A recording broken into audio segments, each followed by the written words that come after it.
بسم اللہ الرحمن الرحیم رب اشرح لی صدری ویسر لی امری واحلل عقدۃ من لسانی یفقہوا قولی۔ داستان حضرت یونس علیہ السلام، ایک بالکل منفرد داستان، ایک ایسا واقعہ جو کہ کسی اور قوم کے ساتھ پیش نہ آیا۔ کوشش کریں گے کہ آج اس داستان کو اپنے اختتام تک پہنچائیں۔ اب تک کا خلاصہ کیا ہے؟ یونس علیہ السلام قوم کو ان کے حال پر چھوڑ کر چلے گئے جب بستی والوں نے بات نہیں مانی۔ ادھر یونس علیہ السلام نکلے ہیں، ادھر عذاب کے آثار آنا شروع ہوئے۔ بستی والوں نے استغفار کیا، آثار عذاب ٹل گئے۔ یونس علیہ السلام کہاں پہنچے؟ ایک کشتی میں سوار ہو گئے۔ جب آپ کشتی میں بیٹھے، سمندر میں طغیانی آ گئی، یوں لگا کشتی ابھی ڈوب جائے گی۔ اسی وقت کشتی والوں نے اس مصیبت سے بچنے کے لیے ایک اسٹریٹجی بنائی کہ بس یہی ایک طریقہ ہے کہ ہم سب بچ جائیں ورنہ سب مر جائیں گے۔ وہ اسٹریٹجی کیا تھی؟ اس پر ہم نے کل اختتام کیا تھا۔ اب آگے بڑھتے ہیں۔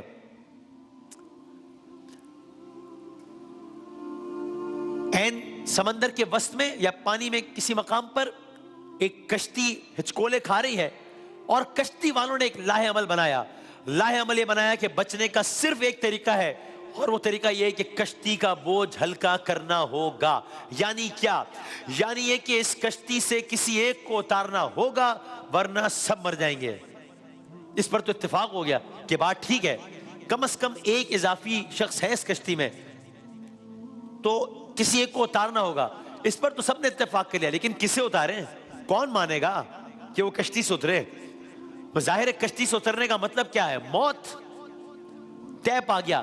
ایک طریقہ آزماتے ہیں، اس کے بعد یہ مسئلہ حل ہو جائے گا۔ طریقہ کیا ہے؟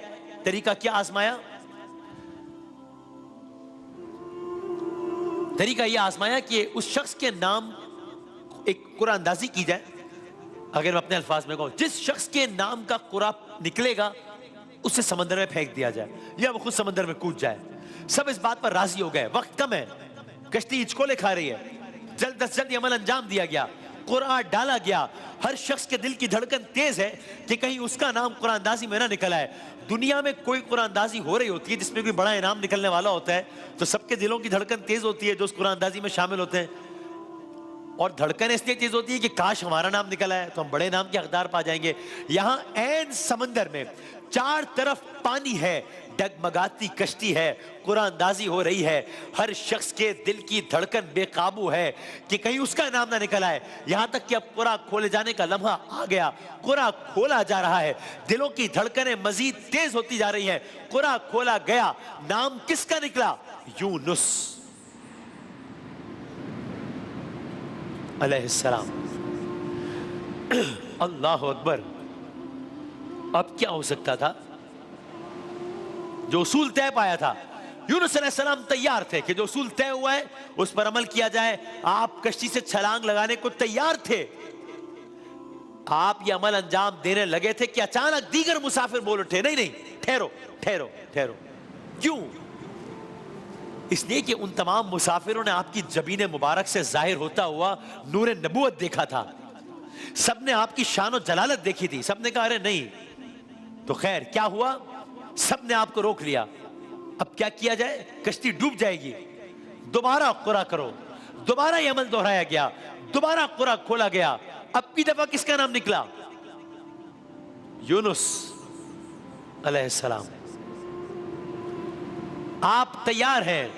کہا نہیں نہیں، ایک بار اور قرآن ڈالا جائے گا، ہم نہیں چاہتے کہ یہ شخص اس طریقے سے چھلانگ لگانے پر مجبور کیا جائے۔ چھلانگ لگائے، وہ تو تیار تھے، ہم نہیں چاہتے کہ یہ کام کریں۔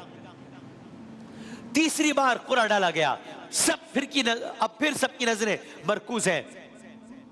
ایک بار پھر قرآن کھولا گیا، اب کس کا نام آیا؟ یونس علیہ السلام۔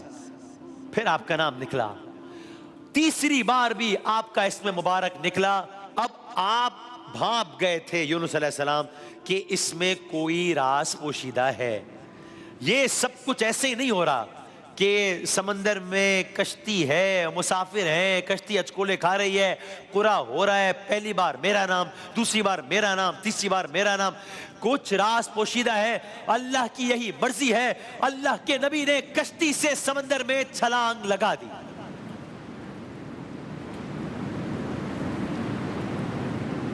اب سمندر کی تند و تیز موجیں ہیں جن کے حوالے کر دیا اللہ کے نبی نے اپنے آپ کو. اب اللہ کا نبی یونس علیہ السلام کشتی سے سمندر میں آ گئے. لیکن اب کیا ہوا؟ اب جو اگلا کام ہوا وہ پچھلے کام سے زیادہ حیرت انگیز تھا. کیا ہوا؟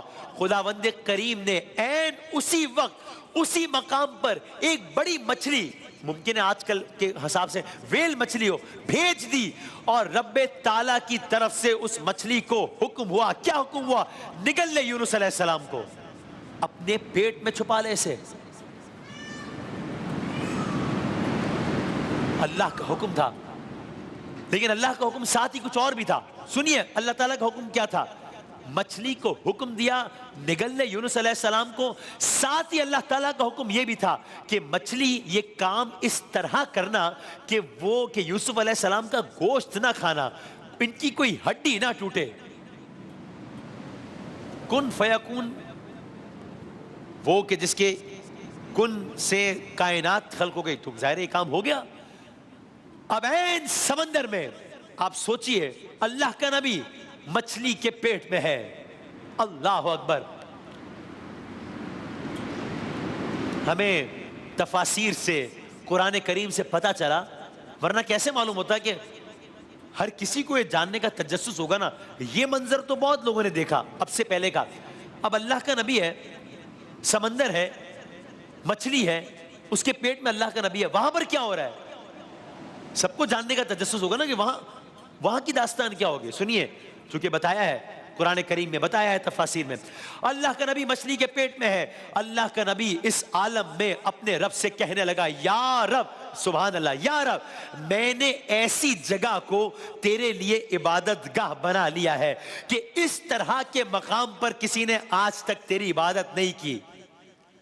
اللہ کا نبی اللہ کی حمد کرنے لگا. مچھلی آپ کو لے کر گہرے سمندروں میں گھومنے لگی. ہائے ہائے. اللہ تعالیٰ کے نبی نے مچھلیوں کو رحمان کی تسبیح کرتے ہوئے سنا، کنکریوں سے اللہ کی تسبیح سنی. مختلف روایات میں مختلف دن آتے ہیں، اللہ جانے کیا منظر ہوگا. بعض روایات کے مطابق آپ نے 3 دن گزارے اس طرح مچھلی کے پیٹ میں، بعض روایات کے مطابق آپ نے 40 دن گزارے اس طرح مچھلی کے پیٹ میں. آپ اللہ کی تسبیح کرتے رہے. ایک آیت کا ترجمہ ہے، اب اگر وہ تسبیح کرنے والوں میں سے نہ ہوتا، اس وقت یونس علیہ السلام اگر تسبیح نہ کرتے، اگر وہ تسبیح کرنے والوں میں سے نہ ہوتا تو روز محشر تک اسی مچھلی کے پیٹ میں رہتا.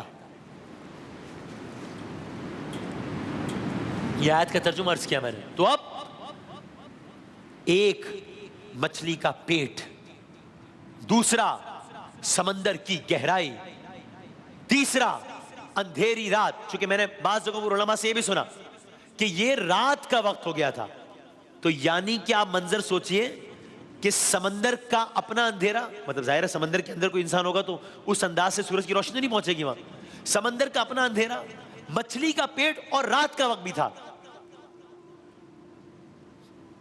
اس اندھیری رات میں ایک روشنی کی کرن نظر آئی. یہ کیا تھا؟ یہ اللہ کی رحمت، یہ اللہ کی رحمت کے خیال کا نور تھا، یہ بندہ نوازی کے خیال کا نور تھا. بس یہ موقع تھا کہ آپ نے زبان حال سے فرمایا. اور آپ یہ سنیے، اور مچھلی والے کو بھی ہم نے نواز دیا. اب یہ قرآن کی ایک آیت کا ترجمہ سنیے. آیت آپ کی خدمت میں عرض کرتے ہیں، اور ابھی وہ آیت بھی آپ سنیں گے کہ جو آیت آپ سب نے سنی ہوئی ہے.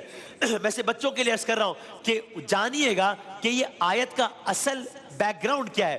یہ آیت کب کس نے پڑھی تھی؟ جو آیت آپ سب نے سنی ہوئی ہے. جب وہ آیت چلائی جائے گی تو آپ سب کو یاد آ جائے گا کہ وہ سب نے سنی ہوئی ہے. لیکن اس آیت کا بیک گراؤنڈ یہ ہے. بہرحال اس سے پہلے یہ سنیے اس آیت کا ترجمہ. اور مچھلی والے، یونس علیہ السلام، مچھلی والے کو بھی ہم نے نواز دیا. یاد کرو جب وہ بگڑ کر چلا گیا، یہاں بگڑنے سے کیا مراد ہے آگے عرض کریں گے.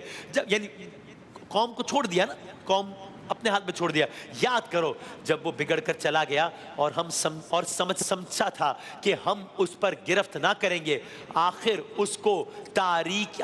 کو اس نے تاریکیوں میں پکارا. آخر کو لا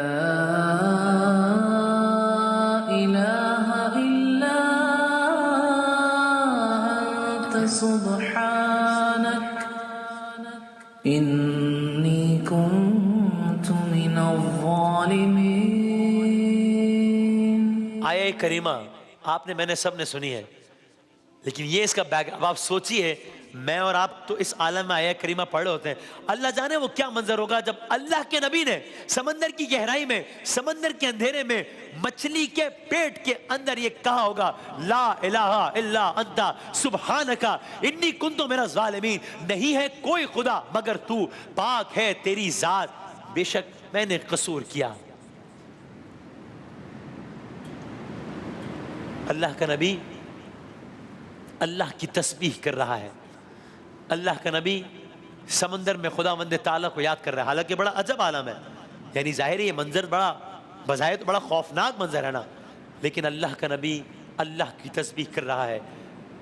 کہا وَظَنُّونِي إِذْ ذَهَبَ مُغَاضِبًا، جو میں نے ترجمہ پڑھا اس کی عربی ہے وَظَنُّونِي إِذْ ذَهَبَ مُغَاضِبًا فَظَنَّ أَن لَّن نَّقْدِرَ عَلَيْهِ فَنَادَىٰ فِي الظُّلُمَاتِ، ندا دی ظلمات میں، آواز دی تاریکیوں میں، کیا کہا لا الہ الا انت سبحانک انی کنت من الظالمین۔ آپ نے اس کا ترجمہ سن لیا، اب آیت آگے بڑھتی ہے اور اسی آیت کے ترجمے سے پتہ چلتا ہے کہ داستان میں آگے کیا ہوا۔